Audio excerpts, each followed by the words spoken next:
미국 여행 시 절대로 가면 안 되는 곳들이 많습니다. 특히 숲속을 밤에 가면 안 되는 거죠. 미국에서는 널리 알려진 만큼 빈번하게 일어나는 이상한 생명체에 대한 경험담이 있거든요. 그 생명체는 스킨워커라는 이름으로 알려져 있으며 알몸으로 사람들이 잘 안 가는 곳을 돌아다닌다고 합니다.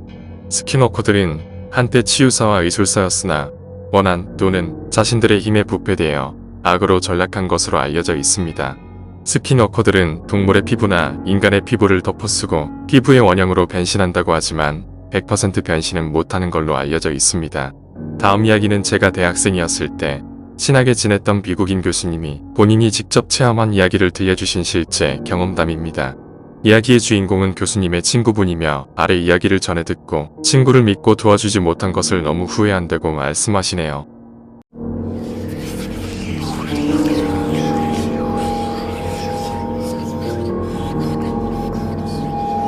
저는 ROTC에 참여하고 있던 20세의 대학생이었습니다. 저희 프로그램은 매 학기마다 지역 군사기지로 이동하는 FTX 현장 훈련을 위해 계약된 생도들을 모두 이동시킵니다. 2008년 11월에는 제 친구들과 함께 여러 명이 이 훈련에 참여하게 되었습니다. 우리는 버스에 탑승한 후 군사기지로 향했습니다. 친구들과 함께 가는 동안 정말 즐거운 시간을 보냈습니다. 우리의 훈련반은 서로 가까워서 거의 가족처럼 지내고 있었습니다. 도착해서 우리의 장비를 내리고 기지에 들어갔습니다. 이 기지는 최신의 좋은 시설은 아니었지만 땅에서가 아니라 매트리스에서 자는 것만으로도 만족하고 기뻤습니다. 우리는 앞으로 우리를 기다리는 48시간의 고된 훈련을 준비했습니다. 이는 육지에서의 항법, 그 밤에 순찰기지에서 잠자는 것, 그리고 그 다음날 종일 계획된 각종 훈련들을 포함합니다. 전날 친구들과 함께 숙소에서 늦게까지 침대에서 웃으며 이야기를 나누었습니다. 우리는 새벽 1시경까지 깨어 있었는데 이는 다음날 후회할 일이 분명했습니다.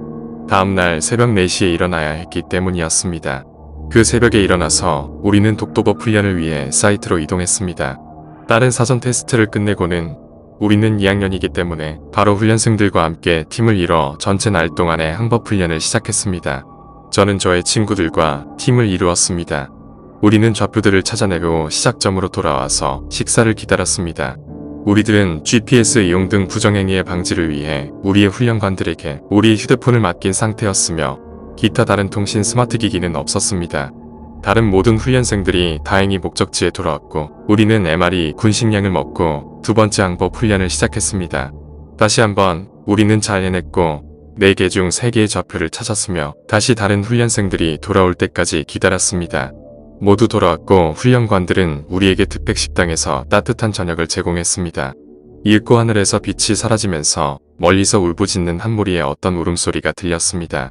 솔직히 이 무리들은 저를 겁나게 했습니다. 그 크기가 아니라 그들이 내는 소리, 울거나 대화할 때 소리를 내는 방식 때문이었습니다.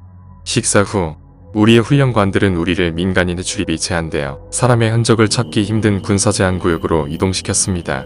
우리는 임무를 받고 그곳에서 팀을 이뤄 각자의 구역에서 약 30분 동안 순찰을 했고 아무 이상 없이 돌아가고 있었습니다. 하지만 그 순간 우리는 무언가를 발견했습니다. 나무 사이로 유난히 밝은 보름달빛이 비추고 있었고 그 안에는 이상한 모습의 인간 형상이 보였습니다. 우리는 그것을 가까이에서 볼 수 없었지만 그 모습은 명백히 인간이 아니었습니다. 동물 같지 않았고 인간 같지도 않은 그 생명체도 우리를 보았지만 계속 그 나무들 속에서 우리를 쳐다보고 있고 가까이 오질 않았죠. 우리는 무서움에 휩싸였고 우리 임무는 순찰 보고를 위해 그곳에서 벗어나는 것이라서 우선 빨리 돌아가려고 했습니다. 우리를 따라오는 듯 숲속에서 뭔가가 빨리 우리를 향해 오는 것처럼 느껴졌습니다. 겁이 나서 빨리 먼저 달려가고 싶었어요. 하지만 밤이라서 우리 팀과 같이 붙어있는 게 더 좋은 생각인 것처럼 보였습니다. 뒤에서 계속 뭔가 따라오는 소리와 동물도 아닌 인간도 아닌 기괴한 소리가 났어요. 30분 걸어서 기지로 돌아왔는데 다른 모두에게 이야기를 해도 저희를 믿어주는 사람이 없었습니다. 같은 팀원들이 모두 새벽까지 이야기로 밤을 지새서 잠도 못 자고 힘든 훈련까지 거치면서 단체 심리로 헛것을 본 것이 아니냐는 결론에 정식 보고도 받아들여지지 않았습니다. 그렇게 훈련이 끝나고 며칠이 지나 집에 돌아왔습니다. 하지만 거기서 끝이 아니었어요. 집에 돌아온 첫날 밤에 잠을 자려고 하는데 그때 그 숲속의 소리가 어딘가에서 들리기 시작했어요. 그때 너무 무서워서 숨쉬기 힘들고 심장소리 말고는 갑자기 아무것도 잘 안 들렸어요. 밖을 보니 나무들 밑에서 이상한 사람 같은 뭔가가 옷 없이 나체로 소리내면서 돌아다니고 있었어요. 경찰의 위협을 받고 있다고 신고를 했으나 경찰이 현장에 왔을 때 발견된 것이 없었고 조사를 더 진행하겠다고 했다. 밤새 두려움에 떨다가 날이 밝아 학교 기숙사로 돌아갔다. 그날은 학교에서 경찰의 호출이 있어 장소에 도착하니 훈련 당시 같은 팀원들이 모여 있었다. 같은 건으로 모두 신고가 접수되었기 때문이다. 경찰은 조사를 진행하고 우리가 겪은 일에 대해 더 많은 정보를 얻기 위해 노력했다. 우리는 그들과 협력하여 가능한 한 많은 세부 정보를 제공했다. 우리는 또한 학교 안에서 안전한 환경을 유지하기 위해 다른 학생들에게 경고하고 조언했다. 우리는 이 사건이 해결될 때까지 학교 안에서 보호되고 경찰과 학교 관리자들은 우리의 안전을 최우선으로 생각하고 있었다. 우리들의 정보를 종합할 때 정보가 모두 구체적이고 서로 짜고 만들어낸 사건이라는 흔적이 전혀 없기 때문에 수사가 계속 진행되었던 것이다. 몇 주 후 경찰은 우리에게 이 사건의 종식을 알렸다. 그들은 우리가 겪은 일이 실제로는 누군가의 장난이었던 것으로 결론 내렸다고 한다. 누군가가 우리를 알고 있었고 놀리려고 소리를 내고 숲속에서 우리를 따라다니는 것을 계획했던 것이라고 한다. 그들은 우리를 무서워하게 하고 불안하게 만들기 위해 이런 행동을 취한 것 같다고 했다. 사실 경찰은 그들이 누구였는지 모르고 그 어떤 흔적도 안 남아있지 않아 찾는 의미가 없다고 생각했는지 거기서 이 사건을 접기로 한 것이었습니다. 그날 우리가 본 건 누가 장난치는 것처럼 보이지 않았어요. 팔 다리도 너무 메말랐고 움직이는 속도가 너무 빠르고 그렇게 이상한 소리를 내면서 순식간에 모두의 집까지 따라와 위협받는 인간 수준으로 그 누구도 불가능한 일인데 우리는 그날 본 건 사람이 아니었던 게 분명했습니다.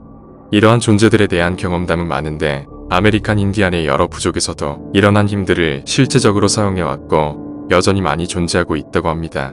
현대 독일에서의 고고학적 발견은 35,000년에서 4만 년 전의 벽화에서 발견된 페리안트로프, 즉 모양 변화나 반동물인 존재에 대한 사색을 거슬러 올립니다. 스키워커는 자신이 되고 싶은 동물의 가죽을 입는다고 알려져 있으며 이는 수행하고자 하는 작업의 필요성에 따라 다릅니다.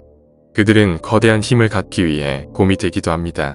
목표한 것에 피부를 입고 그것이 되고자 합니다. 목표에는 끊임이 없다. 전설의 곡향이었습니다.